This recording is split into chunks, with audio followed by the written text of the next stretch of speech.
চিন্তা করতেছো, তাদের বিরুদ্ধে কেস দিয়েছো।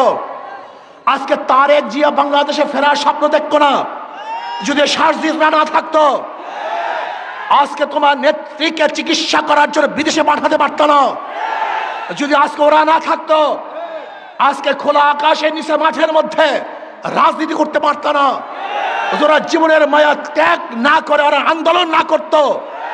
কিন্তু আজকে যাদের মাধ্যমে নেত্রীকে চিকিৎসার জন্য ব্রিটিশে পাঠিয়েছ, তোমার নেতাকে বাংলাদেশে আনার ব্যবস্থা করতেছ, আজকে নির্বিঘ্নে রাজনীতি করার সুযোগ পেয়েছ। আজকে সত্য কথা বলার কারণে সেই সার্জিসের বিরুদ্ধে কেস দিয়েছ। বাংলাদেশের মানুষ তোমাদের এই ঔদ্ধত্য কোনো অবস্থাতেই মেনে নেবে না, মানতে পারে না। আজকে সাদা পাথর লুটপাট হয়ে যাচ্ছে। আমি বক্তব্য দিয়েছিলাম পাথর কৌড়ি ছেড়ে দেওয়ার জন্য, আমাদের খনিজ পাথর উত্তোলন করার জন্য। আমি লুটপাট করার জন্য বক্তৃতা করি নাই। আমি ভারত থেকে পাথর চড়া দামে আনার বিরুদ্ধে আন্দোলন করেছিলাম, যে আমাদের দেশের পাথর উত্তোলন না করে ভারত থেকে পচা পাথর চড়া দামে আনে, এর বিরুদ্ধে বক্তৃতা দিয়েছিলাম। কিন্তু আমাকে আজকে তারা বলতেছে আমার বক্তৃতার কারণেই নাকি তারা পাথর চুরি করেছে। বিয়াকুবের অবস্থা কোথায়? আমি মনে করি পরিবেশ উপদেষ্টা ব্যর্থ হয়েছে। তিনি ব্যর্থ হয়েছেন। তিনি পাথর কৌড়িকে ছেড়ে না দিয়ে বরং লুট করার ব্যবস্থা করেছেন। লুট করার কারণে কি হয়েছে? বহিষ্কার করা হয়েছে। আপনাদের ধারণা কি এতগুলি পাথর কি একদিনই সরানো হয়েছে না দীর্ঘদিন পর্যন্ত সরানো হয়েছিল? এই মাসকে মাস যারা পাথর চুরি করছে বহিষ্কার করা হয় নাই। আমি আগেই বলছি, চাঁদা তুললে পুরস্কার, ধরা পড়লে বহিষ্কার, ভাইরা হলে গ্রেফতার। কথাটা বোঝাতে পারি না?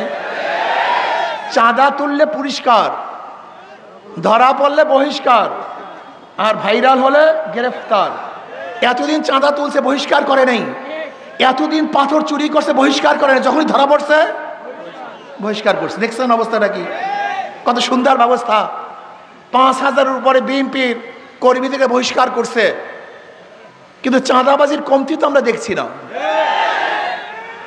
আপনারা কি দেখছেন নাকি ভাই?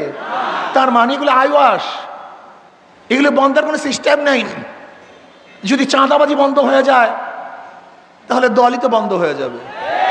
তাদের রক্তই তো চাঁদাবাজি। জুলাই বিপ্লবের আন্দোলন শুধু একটা নির্বাচনের জন্য হয় নাই। জুলাই বিপ্লব কেন হয়েছিল? ওয়ালে ওয়ালে, খাম্বায় খাম্বায় মানুষ লিখে দিয়েছে। আমি সাংবাদিক বন্ধুদেরকে প্রশ্ন করতে চাই, আমাকে দেখান তো কোন ওয়ালে বা কোনো খাম্বার মধ্যে লেখা ছিল আমরা নির্বাচন চাই? একটা নিদর্শন আমাকে দেখান যে যারা জুলাই আগস্টের সৈনিক ছিল তারা ওয়ালে লিখেছে আমরা সুষ্ঠু নির্বাচন চাই। আমার নজরে এরকম লেখা কোনো জায়গায় পড়ে নেই। বর্তমান অন্তর্বর্তী সরকার কেন হয়েছিল? 3টা উপহার আমাদেরকে দিবে: সংস্কার, বিচার, নির্বাচন। তারা সংস্কারের কথা বলে না, বিচারের কথা বলে না, শুধু নির্বাচন নির্বাচন। কেন? নির্বাচন দিয়ে কি হবে? যদি লুটেরা, চোরেরা, ডাকাতরা, বদমাশরা, ধর্ষকরা আবার ক্ষমতা আসে, তাহলে এদের বিরুদ্ধে আবারও তো আন্দোলন করতে হবে, সংগ্রাম করতে হবে। মানুষ কতবার জীবন দিবে, কতবার আন্দোলন করবে, কতবার সংগ্রাম করবে? পিআর সিস্টেমে নির্বাচন চাই। আপনারা দেখেছেন জরিপের মধ্যে এসছে 71% মানুষ পিআর সিস্টেমে নির্বাচন চায়। সংখ্যানুপাতে খালি নির্বাচন চায়। পিআর সিস্টেমে নির্বাচন হলে চাঁদাবাজি থাকবে না, গুন্ডামি থাকবে না, নমিনেশন বাণিজ্য চলবে না, পেশি শক্তি ব্যবহার করা হবে না, কালো টাকার ব্যবহার হবে না। প্রত্যেকটা মানুষ তার ভোট অধিকার প্রয়োগ করতে পারবে, সমহারে সমস্ত মানুষ ভোট দিতে পারবে। সমস্ত জনগণের সংসদ হবে, যে সংসদের মধ্যে সমস্ত দলের আদর্শ এবং নীতির মানুষ সংসদে থাকবে, তাদের বক্তব্য সেখানে তুলে ধরতে পারবে। এই জন্য পিআর সিস্টেমে নির্বাচন চাই, গুন্ডা মুক্ত নির্বাচন চাই, চাঁদাবাজ মুক্ত নির্বাচন চাই। আমি বর্তমান শিশুকে বলবো নুরুল হুদার থেকে শিক্ষা গ্রহণ করা উচিত। যদি আপনি বাংলাদেশের অগ্রহণযোগ্য নির্বাচন দেন, তাহলে আবারও আপনাকে এই বাংলাদেশের জনগণ ছাড়বে না, অবশ্যই আপনার বিচার বাংলাদেশের জনগণ করবে।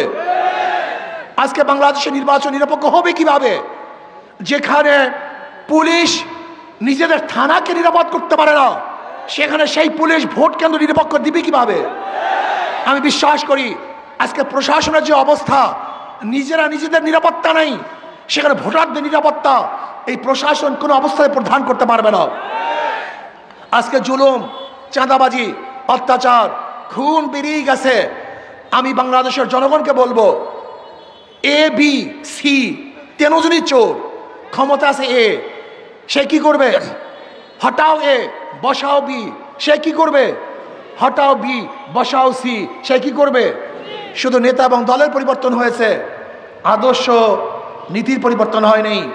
আজকে চাঁদার হাতার পরিবর্তন হয়েছে, চাঁদার পরিবর্তন হয় নাই। চাঁদাবাজদের চেহারার পরিবর্তন হয়েছে, চাঁদাবাজি পরিবর্তন হয় নাই। ধর্ষকদের চেহারার পরিবর্তন হয়েছে, ধর্ষণ বন্ধ হয় নাই। এই লুটেরা, চোর, ডাকাত, বদমাশরা যদি আবার ক্ষমতা আসে, তাহলে এদেশের মানুষ কি যে বিপদে পড়বে আপনারা জানেন না। আল্লাহ না করুক, আল্লাহ না করুক, এই চাঁদাবাজ খুনিরা যদি আবার ক্ষমতা আসে, আওয়ামী লীগ যে দুঃশাসন উপহার দিয়েছে তার চেয়ে অনেক বেশি দুঃশাসন আপনারা ভোগ করবেন, কোনো সন্দেহ নাই, কোনো সন্দেহ নাই, কোনো সন্দেহ নাই।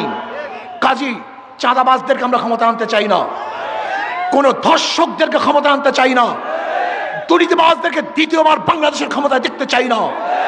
এজন্য আসুন সম্মিলিতভাবে দেশপ্রেমিক, ইসলাম প্রিয় যারা দেশকে মহব্বত করেন, এই ভূখণ্ডকে মহব্বত করেন, আমি তাদেরকে ঐক্য হওয়ার জন্য আহ্বান করছি। আগামী নির্বাচন হবে ইসলামের পক্ষে, ইসলামের বিপক্ষে।